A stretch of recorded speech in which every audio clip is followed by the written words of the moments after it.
আমি super hero. আমি দেয়াল ভেদ করে চলে যেতে পারি।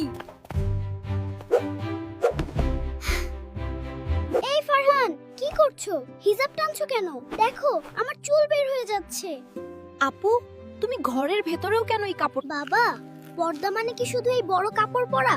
ফাতেমা আপু তো সবসময় মাথায় কাপড় দিয়ে রাখে, আমার কেন পর্দা করতে হয় না? ফারহান, ছেলেদের পর্দা হলো তাদের দৃষ্টি নিচে রাখা আর অন্যের প্রাইভেসির সম্মান করা।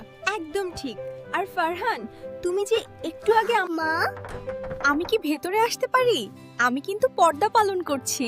আসো বাবা, ভেতরে আসো। ভেতরে কেউ কি আছেন?